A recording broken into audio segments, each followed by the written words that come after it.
भारत मंदिरों का देश है और यहाँ के मंदिरों की महिमा पूरे विश्व पटल पर अंकित है। और इसीलिए हम आपको बताने वाले हैं भारत के प्रसिद्ध मंदिरों की अद्भुत कहानियां। तो चलिए आज आपको लेकर चलते हैं शिव की नगरी, जहां माना जाता है कि साक्षात शिव वास करते हैं। इस नगरी की पावन धरती पर कदम रखने मात्र से ही आप एक अलग लोक में प्रवेश कर जाते हैं। ये स्थान इतना पवित्र है कि इसकी कल्पना भी नहीं की जा सकती।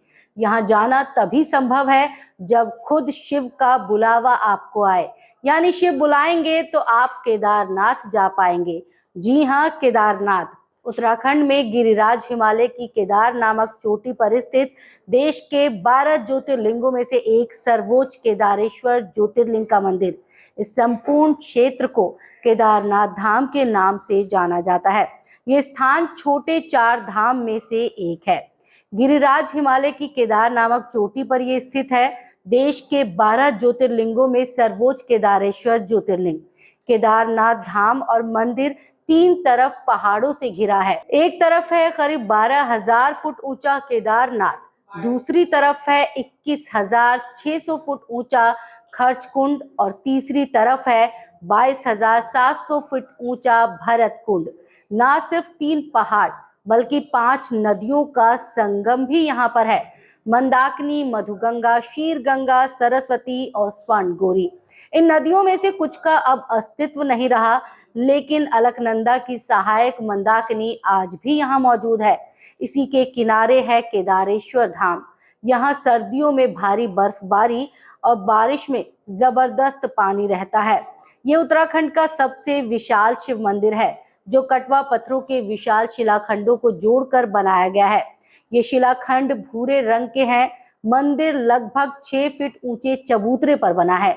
इसका गर्भगृह अपेक्षाकृत प्राचीन है, जिसे 80वीं शताब्दी के लगभग माना जाता है। मंदिर के गर्भगृह में अर्धा के पास चारों कोनों पर 4 सुदृढ़ पाषाण स्तंभ है, जहां से होकर प्रदक्षिणा होती है। अर्धा जो चौकोर है, अंदर से पोली है और अपेक्षाकृत नवीन बनी है। सभा मंडप विशाल और बेहद भव्य है। उसकी छत 4 विशाल पाषाण स्तंभों पर टिकी है। विशालकाय छत एक ही पत्थर की बनी है। 85 फीट ऊंचा, 187 फीट लंबा और 80 फीट चौड़ा है केदारनाथ मंदिर।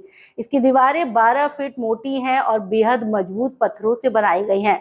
मंदिर को 6 फीट ऊंचे चबूतरे पर खड़ा किया गया है। ये आश्चर्य ही है कि इतने भारी पत्थरों को इतनी ऊंचाई पर लाकर तराश कर कैसे मंदिर की शक्ल दी गई होगी। खासकर ये विशालकाय छत कैसे खंभों पर रखी गई। पत्थरों को एक दूसरे से जोड़ने के लिए इंटरलॉकिंग तकनीक का इस्तेमाल किया गया है।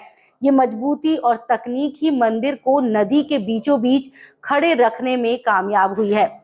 पुराण काल के अनुसार हिमालय के केदारनाथ श्रृंग पर भगवान विष्णु के अवतार महातपस्वी नर और नारायण ऋषि तपस्या करते थे।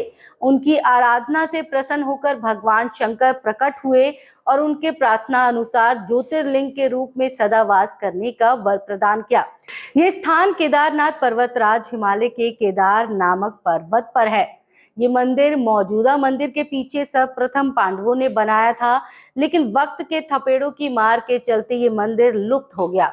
बाद में 8वीं शताब्दी के आदि शंकराचार्य ने एक नए मंदिर का निर्माण कराया, जो 400 वर्ष तक बर्फ में दबा रहा। राहुल सांकृत्य के अनुसार ये मंदिर 12 से 13वीं शताब्दी का है। इतिहासकार डॉक्टर शिव प्रसाद डबराल मानते हैं कि शैव लोग आदि शंकराचार्य से पहले से ही केदारनाथ जाते रहे हैं, तब भी ये मंदिर मौजूद था। माना जाता है कि 1000 वर्षों से केदारनाथ पर तीर्थ यात्रा जारी है। कहते हैं कि केदारेश्वर ज्योतिर्लिंगों के प्राचीन मंदिर का निर्माण पांडवों ने कराया था। बाद में अभिमन्यु के पौत्र जन्मेजय ने इसका जीर्णोद्धार किया था। मंदिर के कपाट खुलने का समय दिवाली महापर्व के दूसरे दिन यानी पड़वा के दिन शीत ऋतु में मंदिर के द्वार बंद कर दिए जाते हैं। इसके बाद 6 माह तक दीपक जलता रहता है। पुरोहित ससम्मान पट बंद कर भगवान के विग्रह एवं दंडी को 6 माह तक पहाड़ के नीचे उखी मठ में ले जाते हैं। 6 माह बाद मई माह में केदारनाथ के कपाट खुलते हैं, तब उत्तराखंड की यात्रा आरंभ होती है। 6 माह मंदिर और उसके आसपास कोई नहीं रहता, लेकिन आश्चर्य है कि 6 माह तक दीपक भी जलता रहता है और निरंतर पूजा भी होती रहती है। कपाट खुलने के बाद ये भी आश्चर्य का विषय है कि वैसी ही साफ सफाई मिलती है जैसे छोड़ कर गए थे। दोस्तों, हमारा मकसद है देश के कोने कोने से प्रसिद्ध मंदिरों का दर्शन आपको करवाना।